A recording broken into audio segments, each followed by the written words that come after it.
Okay, what's next? The power rule. Okay, so the limit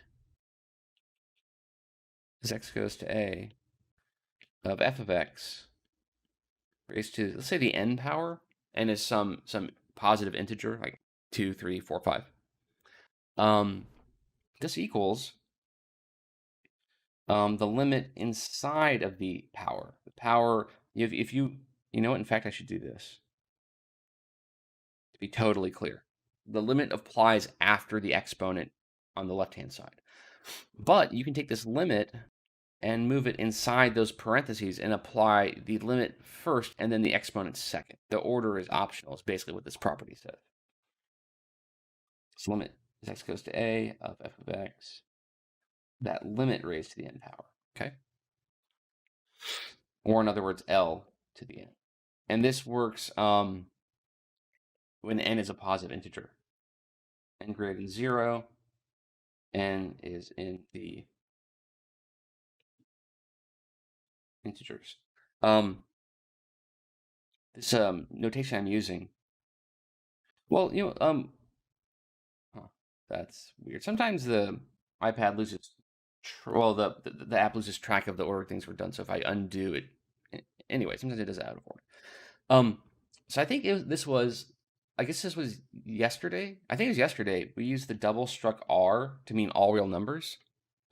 Double struck Z means integers, and that's because of the German word Zahlen, which means integers. That's their word for that. So double struck Z is used for the integers. You don't have to do that. You just write the word integers. N is an integer.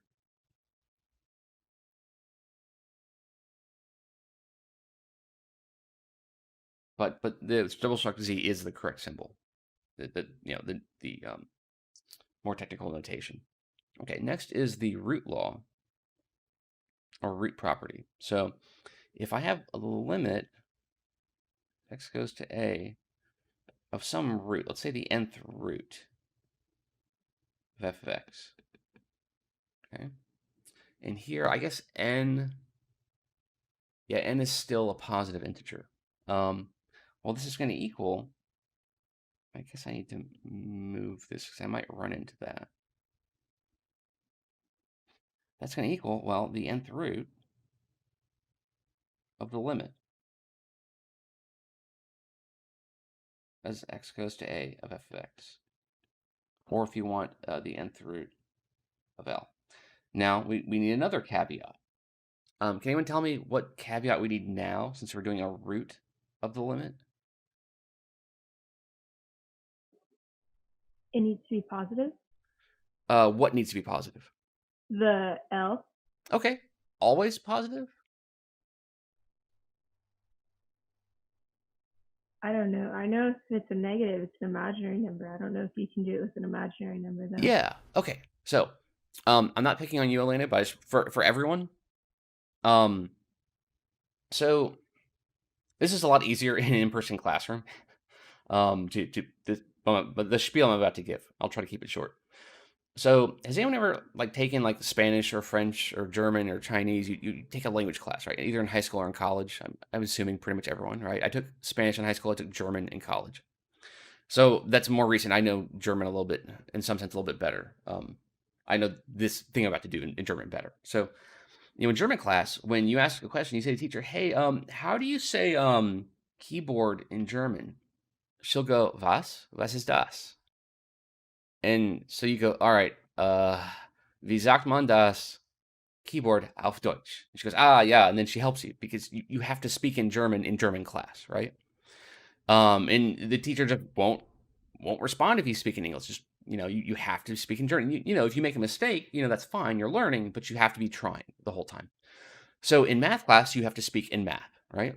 And so if I correct you on something, I'm not trying to be difficult. Just you misspoke. You were speaking English in German class. I'm trying to help, right? So when you use words like it, which I think earlier today, not just Elena right now, but a few of you have used the word it when you're saying something. Well, it depends. It depends on how you're using it. Like if I say, well, we have L, and it needs to be positive. I just said what the it was, but if I just make a sentence, like I say it could be lots of things. So we need to be specific. We need to avoid the word it when we're describing something. Of course, if you preamble with the thing you're talking about, well, then that's fine. But we should avoid it. In fact, let's do this. Right. So it needs to be positive. L needs to be positive, right? So yeah, can anyone else tell me why L being negative would cause an issue? What else here would cause a problem if L is negative?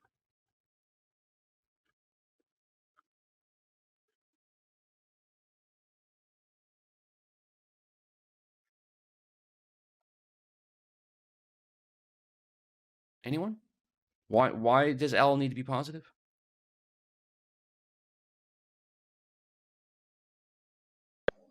Well, because square root means you're multiplying something against the power of 2 to get to the point where you need to square root it. Sure. So Okay. something times itself would be positive anyway. Right. Sure. The screen share paused again, so I'm gonna have to redo it. I don't know why it does this.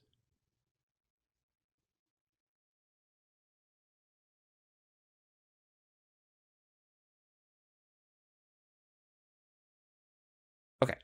So a couple of things. So and probably some of you are already seeing where I'm going, and some are not.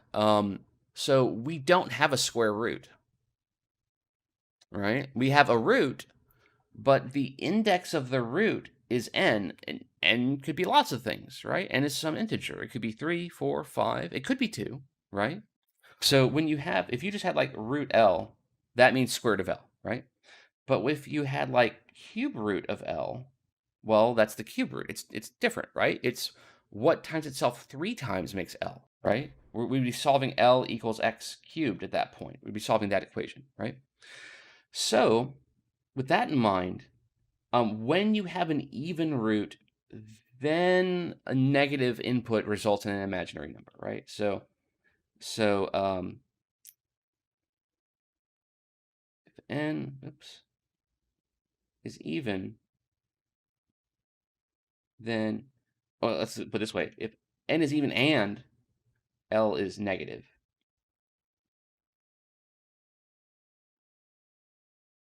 then the nth root of L is not real. It's some imaginary number, right? So the caveat we need is the following: if there's lots of ways to phrase it. If n is even, L needs to be greater than or equal to 0.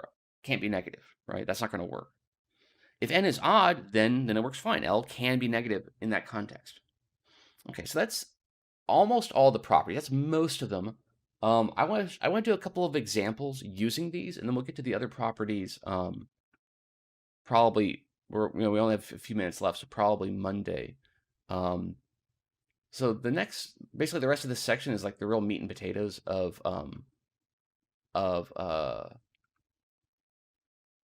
this chapter, really. So we'll probably spend most of Monday as well. You know what? Actually, I need to make a video, another 20 minutes worth, so I'll do some examples there as well.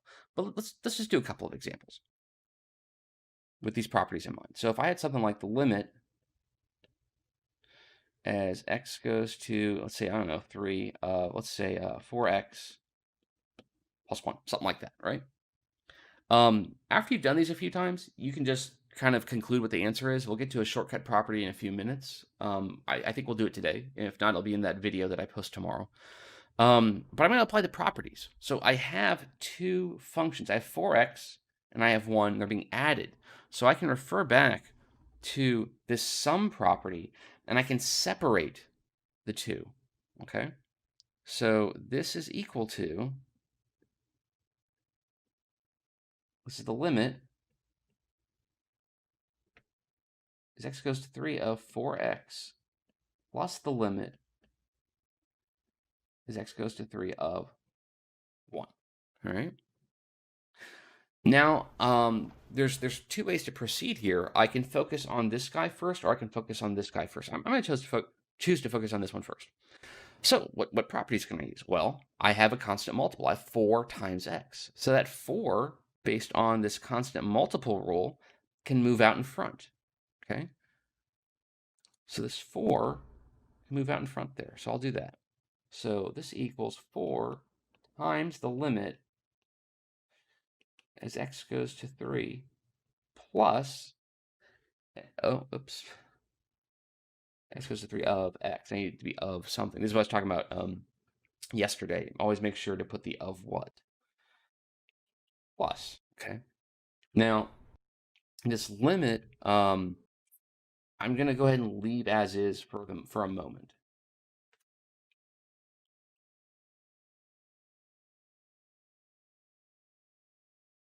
Okay. So now I have these two limits, right? The limit of x and the limit of 1. Well, this identity property says, oh, if I'm finding the limit of x, the result is just the number that x is going to, right? If x goes to a, then x goes to a. If I have a limit of a number, the result is just the number. Okay. So down here, this will be 4 times 3. When x goes to 3, the limit of x is 3, right? That's where x is going, so that's the result. Plus 1. As x goes to 3, 1 doesn't go anywhere. It's just 1. There's no variable. And I total this up and I get 13. Okay. So that's our first example of doing this using these limit properties, doing this algebraically by breaking the components, separating the components, and then plugging. In a sense, I'm plugging the number in. Right here, it's kind of like I plugged the 3 in for x. It's sort of what I did. That's the effect of what I wrote. We should not think of it as plugging in necessarily, although later we will. But for now, it's like, well, this is the result that I get. When x goes to 3, x becomes 3. That's what goes to means. It's going to become 3.